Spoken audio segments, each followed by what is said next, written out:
नमस्ते। हिंदी कक्षा में आप सभी का स्वागत है। क्लास स्टार्ट करने से पहले ब्रह्मनाद कर लेंगे। ब्रह्मनाद।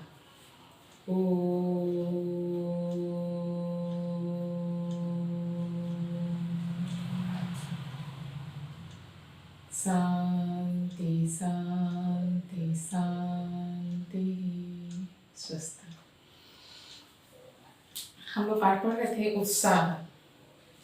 तो 2 भाग तो हो चुका है, आज अंतिम भाग है। लेकिन कुछ प्रश्न हम आपको पाठ को याद कराने के लिए कुछ प्रश्न पूछेंगे। पहला प्रश्न है, कौन सच्चे उत्साही कहलाते हैं? मेरा पहला प्रश्न है, कौन सच्चे उत्साही कहलाते हैं?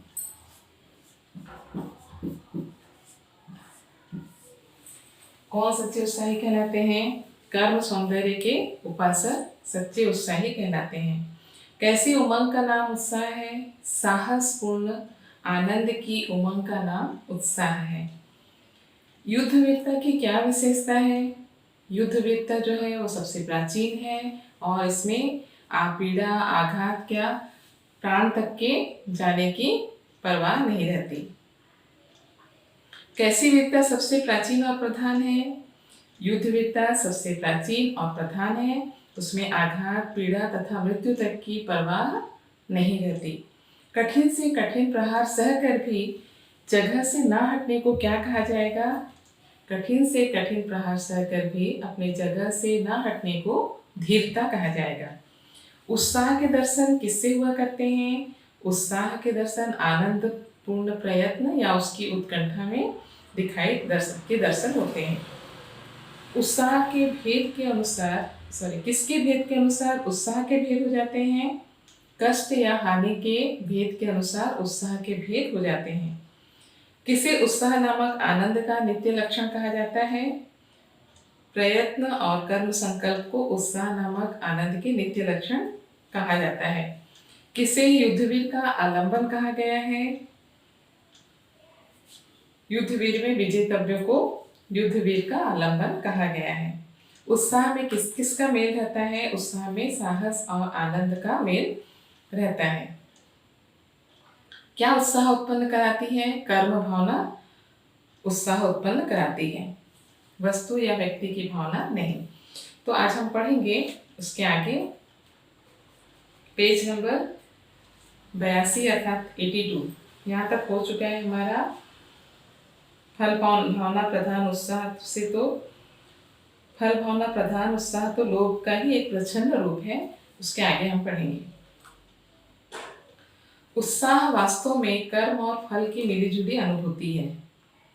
उत्साह वास्तव में क्या है? कर्म और फल की मिलीजुली अनुभूति, जिसकी प्रेरणा से तत्परता आती है।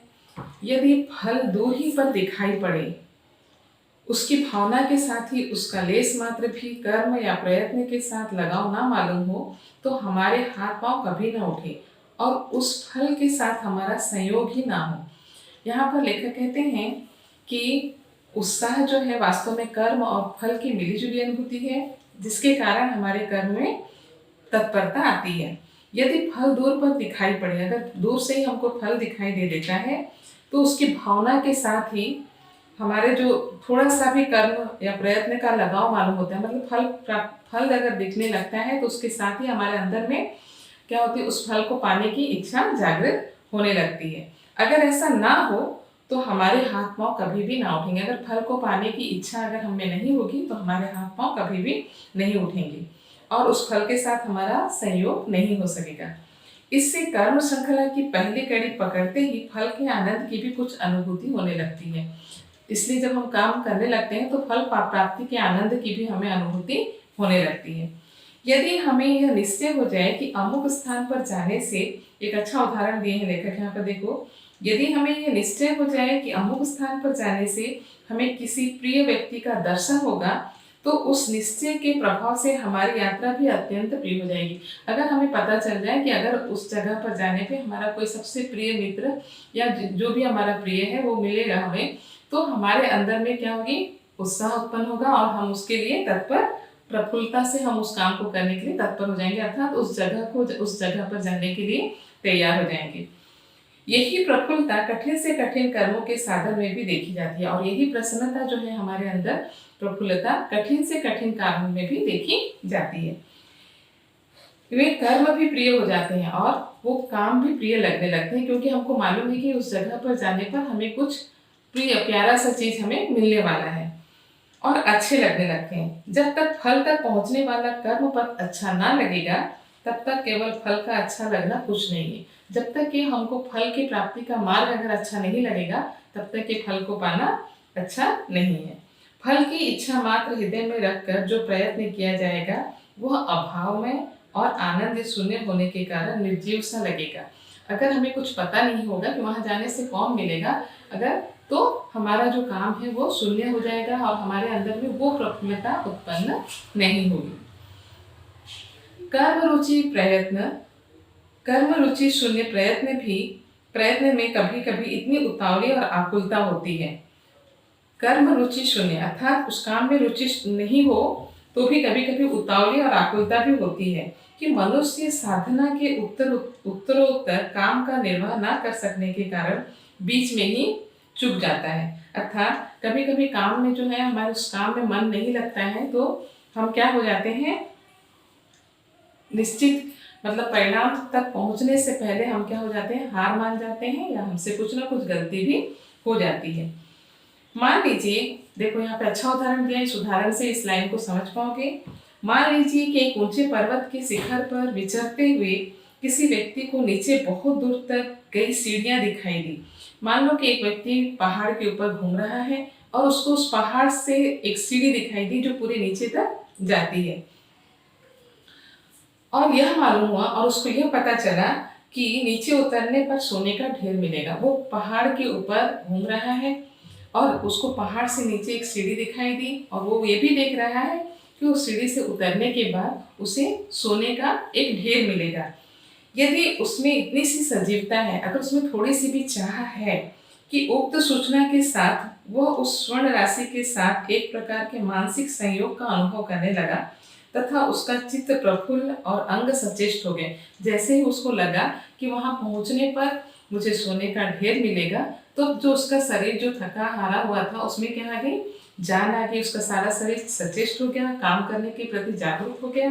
ठीक है, तो जब हो गया तो उसे एक एक सीढ़ी स्वर्ण में दिखाई देगी। अब उसको एक एक सीढ़ी क्या लगेगा कि स्वर्ण में, मतलब अर्थात एक एक सीढ़ी में उसे आनंद प्राप्त होगा कि बस मेरी एक एक सीढ़ी कम हो रही है और मैं सोने के पास तक, सोने के ढेर तक पहुंच रहा हूँ। एक क्षण उसे सुख, एक एक क्षण उसे सुख में बीतता हुआ जान पड़ेगा और एक एक क्षण, एक एक पल उसको उसका जो है वो सुख में लगेगा और वो प्रसन्नता के साथ उस स्वर्ण राशि तक पहुंच जाएगा और वो उसी प्रफुल्लता और प्रसन्नता के साथ उस स्वर्ण सोने के ढेर तक पहुंच जाएगा। इस प्रकार उसके प्रयत्न काल को भी फल प्राप्ति काल के अंतर्गत ही समझना चाहिए। अर्थात उसने जो प्रयत्न किया है उसको भी उसके फल के अंतर्गत ही लेना चाहिए। इसके विरुद्ध, इससे अलग, यदि उसका हृदय, अगर उस व्यक्ति का हृदय, उसके अपोजिट कह रहे हैं, यदि उस व्यक्ति का हृदय दुर्बल होगा, उसमें इच्छा मात्र ही उत्पन्न होकर रह जाएगी, हाँ नीचे उतरूंगा तो मुझे सोने का ढेर मिलेगा और नहीं, और इतना सारा सीढ़ी में कैसे उतर के जाऊंगा, बस कि काश ऐसा कुछ होता कि मैं तुरंत नीचे उतर जाता और मुझे सोने का ढेर मिल जाता। अगर उसके मन में ये भावना उत्पन्न हो गई तो अभाव के बाद के कारण उसके चित्त में यही होगा कि कैसे झट से नीचे पहुंच जाए। उसे एक एक सीढ़ी उतरना बुरा मालूम होगा और उसको ऐसा लगेगा कि कितनी सारी सीढ़ी है, मैं इतनी सारी सीढ़ी कैसे उतरूंगा। आश्चर्य नहीं, और ऐसा अगर वो सोचने लगा तो आश्चर्य नहीं कि वो या तो हार कर बैठ जाए या लड़खड़ा कर मुंह के बल गिर पड़े। अगर ऐसा होने लगेगा उसके मन में, अगर ये भावना आ गई, तो या तो वो हार कर बैठ जाएगा बीच रास्ते में या फिर लड़खड़ा कर मुंह के बल नीचे गिर भी सकता है। फल की विशेष आसक्ति से कर्म के लाभों की वासना उत्पन्न होती है। लाघव अर्थात लघु की भावना।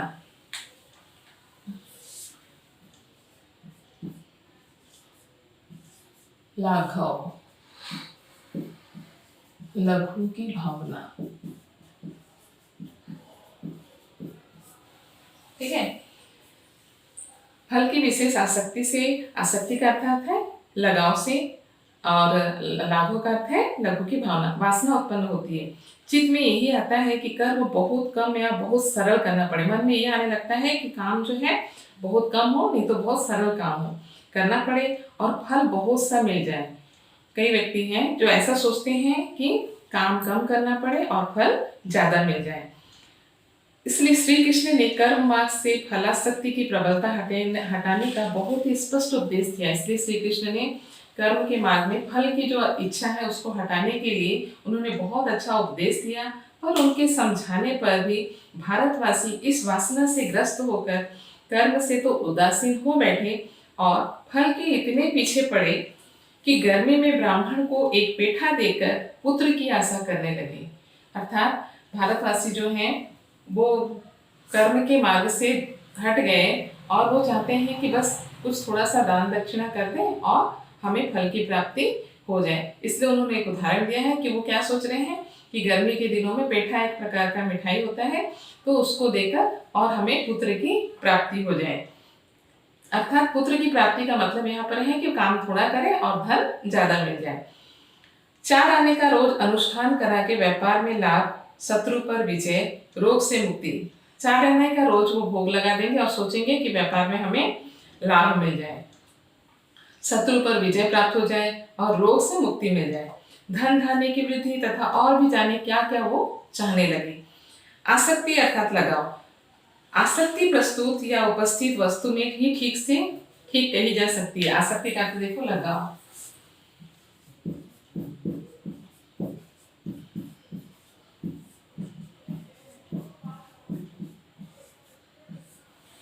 ठीक है, आसक्ति प्रस्तुत या उपस्थित वस्तु में ही ठीक कही जा सकती है।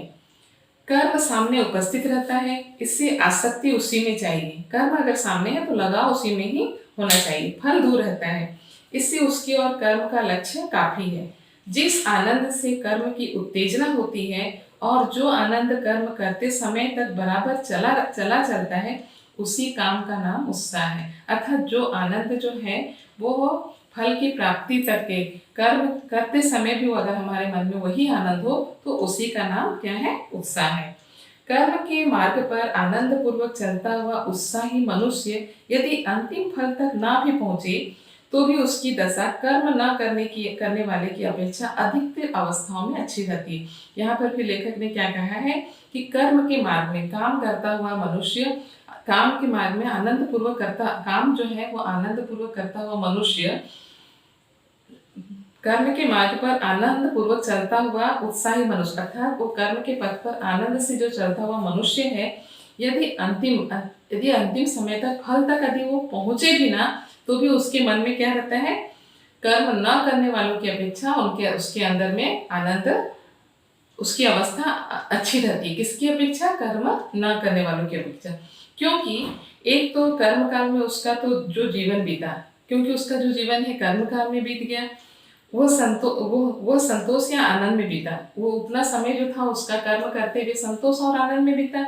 उसके उपरांत फल की अप्राप्ति पर भी, उसके उपरांत वो काम करता रहा लेकिन फल उसको नहीं मिला, तो उसके अंदर ये पछतावा नहीं होगा कि मैंने प्रयत्न या कोशिश नहीं किया था। अप्राप्ति पर भी उसे ये पछतावा ना रहा कि मैंने प्रयत्न नहीं किया। यहाँ पर एक अच्छा उदाहरण दिया है, फल पहले से कोई बना बनाया पदार्थ नहीं होता। फल जो है कोई पहले से बना बनाया पदार्थ नहीं होता है कि वो आपको मिल जाए। अनुकूल प्रयत्न कर्म के अनुसार उसके एक एक अंग की योजना होती है। बुद्धि द्वारा पूर्ण रूप से निश्चित की हुई व्यापार परंपरा का नाम ही प्रयत्न है। बुद्धि द्वारा अगर हम किसी काम को करते हैं, किसी प्रयत्न को करते हैं, बुद्धि द्वारा पूर्ण रूप से निश्चित की हुई व्यापार परंपरा का नाम ही प्रयत्न है। बुद्धि के द्वारा किसी काम को करने की जो हम कोशिश करते हैं उसी का नाम क्या है? प्रयत्न है। किसी मनुष्य के घर का, यहाँ पे देखो उदाहरण दिया है, किसी मनुष्य के घर का कोई प्राणी बीमार है, वो वैद्यों के यहाँ से जब तक वैद्य अर्थात डॉक्टर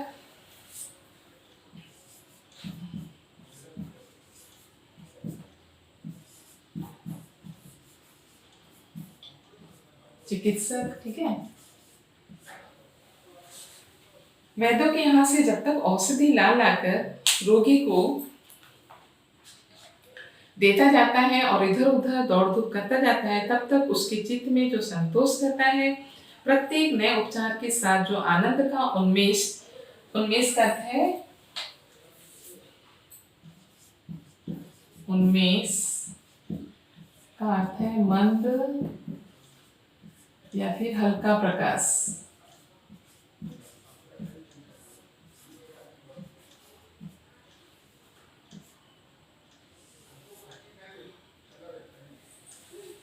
ठीक है, उन्मेष का अर्थ है मंद या फिर हल्का प्रकाश। तो मतलब किसी व्यक्ति के घर में किसी व्यक्ति के घर का कोई अगर व्यक्ति प्राणी जो है वो बीमार है और वो दौड़ धूप कर करके जब तक कि उसको औषधि लाकर देता जाता है, तब तक उसके चित्त में जो संतोष रहता है, प्रत्येक नए उपचार के साथ जो आनंद का उन्मेष होता रहता है, यह उसे कदापि ना प्राप्त होता। कब? यदि वो रोता हुआ बैठा रहता, क्योंकि वो वहां पर प्रयत्न कर रहा है, वो अपने घर के प्राणी के लिए, व्यक्ति के लिए क्या कर रहा है, दौड़ धूप कर रहा है कि कहाँ से जाऊं, औषध ला के दूं, कहाँ से कुछ दवा ला कर दूं ताकि वो ठीक हो जाए। उसका वो क्या है, प्रयत्न। अगर वो ऐसा नहीं करता, रोता हुआ बैठा रहता, प्रयत्न की अवस्था में उसके जीवन का जितना अंश संतोष, आशा और उत्साह में बीता, अप्रयत्न की दशा में उतना ही अंश केवल शोक और दुख में काटता। अगर वो प्रयत्न नहीं करता तो उतना सारा समय किस में जाता, उसका दुख शोक में कटता। इसके अतिरिक्त रोगी के न अच्छे होने की दशा में भी वो आत्मग्लानि के उस कठोर दुख से बचा रहेगा। आत्मग्लानि अर्थात पछतावा।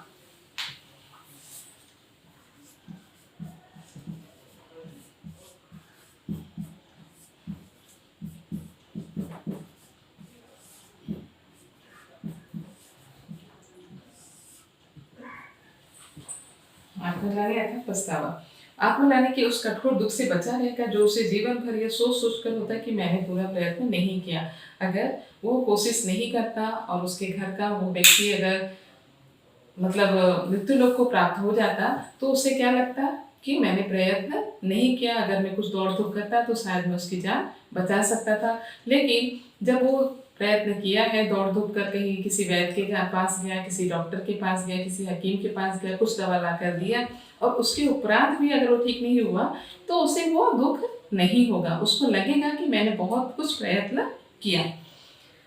कर्म में आनंद अनुभव करने वालों का नाम ही कर्मण्य है। धर्म और उदारता के उच्च कर्मों के विधान में ही एक ऐसा दिव्य आनंद भरा रहता है कि कर्ता को वे कर्म ही फल स्वरूप लगते हैं। अत्याचार का दमन और क्लेश का समन करते हुए चित्त में जो उल्लास और तुष्टि होती है, वही लोकोपकारी कर्मवीर का सच्चा सुख है। उसके लिए सुख तब तक के लिए रुका नहीं रहता जब तक कि फल प्राप्ति ना हो जाए, बल्कि उसी समय से थोड़ा थोड़ा करके मिलने लगता है जब से वो कर्म की ओर हाथ बढ़ाता है।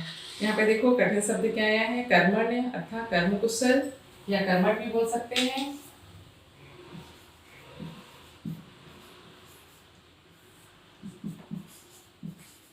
कर्मठ या फिर कर्म कुशल।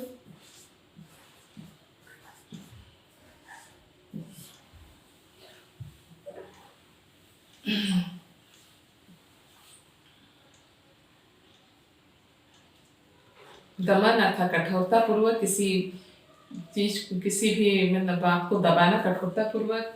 अत्याचार को जो दबाया जाता है उसको दमन कहा जाता है। क्लेश का समन अर्थात कष्ट या दुख का नाश करना। करते हुए चित्त में जो उल्लास और तुष्टि होती है, वही लोकोपकारी कर्मवीर का सच्चा सुख है। उसके लिए सुख तब तक के लिए रुका नहीं रहता जब तक कि फल प्राप्त न हो जाए, बल्कि उसी समय से थोड़ा थोड़ा करके उसको मिलने लगता है। अर्थात अत्याचारियों का दमन करते हुए ही उस कर्म में ही उसको आनंद मिलने लगता है, वो फल तक की प्रतीक्षा नहीं करता। अगर देखो कभी कभी आनंद का मूल विषय तो कुछ और रहता है, पर उस आनंद के कारण एक ऐसी स्फूर्ति उत्पन्न होती है जो बहुत से कामों की ओर हर्ष के साथ अग्रसर करती है। इसी प्रसन्नता और तत्परता को देख लोग कहते हैं कि वे काम बड़े उत्साह के साथ किए जा रहे हैं। यदि किसी मनुष्य को बहुत सा लाभ हो जाता है या उसकी कोई बड़ी भारी कामना पूर्ण हो जाती है, तो काम उसके सामने आते हैं, तो जो काम उसके सामने आते हैं उन सब को वो बड़े हर्ष और तत्परता के साथ करने लगता है। अगर कोई मनुष्य कोई काम कर रहा है और उस काम में उसको सफलता मिल रही है, तो उसके आगे और भी जो काम आते हैं वो सारे तत्परता और पूर्ण उल्लास के साथ वो करने लगता है और हर्ष के साथ करने लगता है। उसके इस हर्ष और तत्परता को भी लोग उत्साह ही कहते हैं, और उसके इस हर्ष और उत्साह तत्परता को भी लोग क्या कहने लगते हैं? उत्साह करने लगते हैं। मान लो कि कोई व्यक्ति कुछ काम कर रहा है, उसको अच्छा परिणाम मिल रहा है, उसमें सफलता मिलती जा रही है, तो उसके आगे दूसरा काम भी आए तो वो उसी हर्ष और तत्परता के साथ करने लगता है, और इस हर्ष और तत्परता को ही हम क्या कहेंगे? उत्साह कहेंगे। इसी प्रकार किसी उत्तम फल या सुख प्राप्ति की आशा या निश्चय से उत्पन्न आनंद फलोन्मुख प्रयत्नों की अतिरिक्त और दूसरे व्यापारों के साथ संलग्न होकर उत्साह के रूप में दिखाई पड़ता है। यदि हम किसी ऐसे उद्योग में लगे हैं जिसके आगे चलकर हमें बहुत लाभ या सुख की आशा है, तो हम उस उद्योग को तो उत्साह के साथ करते हैं, अन्य कार्यों में भी प्राय अपना उत्साह दिखाते हैं। अगर हम किसी काम में लगे हैं और हमको उस काम से आगे में बहुत सफलता मिलने वाली है और उससे बहुत लाभ होने वाला है, तो उसके अतिरिक्त हमारे सामने जो भी काम आए हम उसे भी बड़े हर्ष और तत्परता के साथ करने लगते हैं और उसमें भी अपना उत्साह दिखाते हैं। वह बात उत्साह में नहीं, अन्य मनोविकारों में भी बराबर पाई जाती है। ये बात जो है उत्साह में ही नहीं, अन्य मनोविकारों में भी बराबर पाई जाती है। मनोविकार क्या है? देखो, यदि हम किसी बात पर क्रुद्ध बैठे हैं और इसी बीच कोई दूसरा आकर हमसे कोई बात सीधी तरह भी पूछता है, अगर हम किसी बात को लेकर क्रोधित होकर बैठे हैं, उसी समय कोई दूसरा आता है और हमें कोई बात सीधी तरह से भी पूछता है, तो भी हम उस पर झुंझला पड़ते हैं, झुंझला उठते हैं अर्थात क्रोधित होते हैं। इस झुंझलाहट का ना तो कोई निर्दिष्ट कारण होता है, जो हम उस पर गुस्सा करते हैं या क्रोधित होते हैं उसका हमारे पास कोई कारण नहीं होता है, ना उद्देश्य, ना कोई कारण होता है ना कोई उद्देश्य। यह केवल क्रोध की स्थिति के व्याघात को रोकने की क्रिया है। व्याघात का अर्थ है विरोध या आघात। ये सिर्फ हमने हमारे किसको रोकने की क्रिया है? आघात को, हमको जो आघात हुआ है उसको रोकने की ये क्रिया है। क्रोध की रक्षा का प्रयत्न है। इस झुंझलाहट द्वारा हम यह प्रकट करते हैं, जब हम उस जो व्यक्ति हमारे सामने सीधी बात कर रहा है उसके सामने हम ये प्रकट करते हैं कि हम अभी क्रोध में हैं और क्रोध में ही रहना चाहते हैं। हम उसको दिखाना चाहते हैं कि मैं अभी क्रोध में हूँ और क्रोध में ही रहना चाहता हूँ। क्रोध को बनाए रखने के लिए हम उन बातों से भी क्रोध ही संचित करते हैं जिनसे दूसरी अवस्था में हम विपरीत भाव प्राप्त करते हैं। इसी प्रकार यदि हमारा चित्त किसी विषय में उत्साहित रहता है तो हम अन्य विषयों में भी अपना उत्साह दिखाते हैं। उसके विपरीत अगर हमारा मन जो है किसी काम को लेकर उत्साहित रहता है तो हम दूसरे काम को भी उत्साह के साथ करने लगते हैं। यदि हमारा मन बढ़ा हुआ रहता है तो हम बहुत से काम प्रसन्नता पूर्वक करने के लिए तैयार हो जाते हैं। अगर हमारा मन बहुत प्रसन्न है और हमारे काम में हमें सफलता मिली है तो हम अन्य काम भी हम क्या करते हैं? प्रसन्नता पूर्वक करने के लिए प्रेरित हो जाते हैं। इसी बात का विचार करके सलाम साधक लोग हाकिमों से मुलाकात करने से पहले अर्दलियों से उनका मिजाज पूछ लिया करते हैं। सलाम साधक अर्थात साधना करने वाले या हाकिमों अर्थात अधिकारी, ठीक है, बड़े अधिकारियों से मिलने से पहले अर्दलियों अर्थात चपरासी से उनका मिजाज पूछ लिया करते हैं। अर्थात यहाँ पर लेखक कहते हैं कि जब हमें किसी काम के लिए किसी बड़े अधिकारी से मिलना रहता है तो सबसे पहले हम जाकर पूछते हैं चपरासी से कि सर का मूड ठीक है या नहीं। पूछते हैं कि नहीं? अगर तुम्हें भी अभी अपने प्रधानाचार्य से कुछ बात करनी है, छुट्टी चाहिए, तो तुम पहले जाकर बाहर बैठे हुए वो आंटी रहती, मौसी रहती, उससे पूछते हो कि सर है, गुस्से में तो नहीं है, या फिर जो भी उनसे क्लोज होता है उनके मैंने पास रहता है, उनसे आप पूछना चाहते हो, आप जानना चाहते हो कि अभी सर का मूड ठीक है या नहीं, या गुरुजी का मूड ठीक है या नहीं। अगर मूड ठीक होगा तो छुट्टी मिल जाएगी, नहीं होगा तो बहुत गुस्सा करेंगे, है।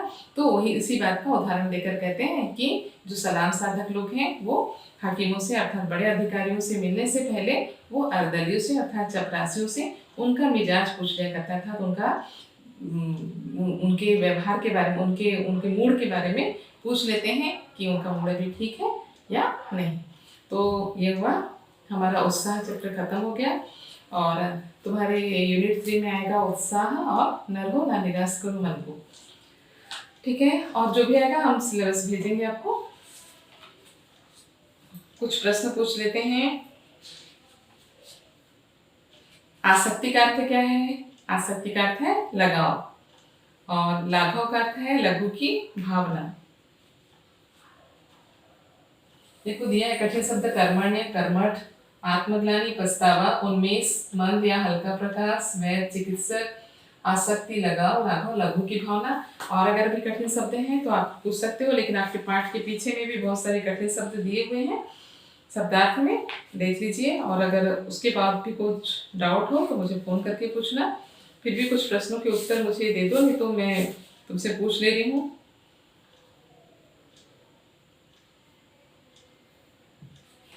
किसी सच्चे वीरों का आनंद समझना चाहिए। कर्म भावना से प्रस्तुत आनंद को सच्चे वीरों का उत्साह समझना चाहिए। कर्म और फल की मिलीजुली अनुभूति क्या होती है? कर्म और फल की मिलीजुली अनुभूति उत्साह होती है, जिसकी प्रेरणा से तत्परता आती है। कर्मण्य किसका नाम है? कर्म में आनंद अनुभव करने वाले का नाम कर्मण्य है। याद रखो। कौन ब्राह्मण को एक पेठा देकर पुत्र की आशा करने लगे? भारतवासी। कौन हकीमों से मुलाकात करने से पहले अर्दलियों से उनका मिजाज पूछ लिया करते हैं? सलाम साधक लोग। ठीक है, आज के लिए इतना ही। इसके लॉन्ग क्वेश्चन भी हैं, शॉर्ट क्वेश्चन भी, बहुत सारे क्वेश्चन आंसर हैं। आप पाठ को अच्छे से पढ़ो, आपको क्वेश्चन आंसर भी समझ में आएगा। अगर नहीं आता है तो आप उनसे पूछेंगे। धन्यवाद।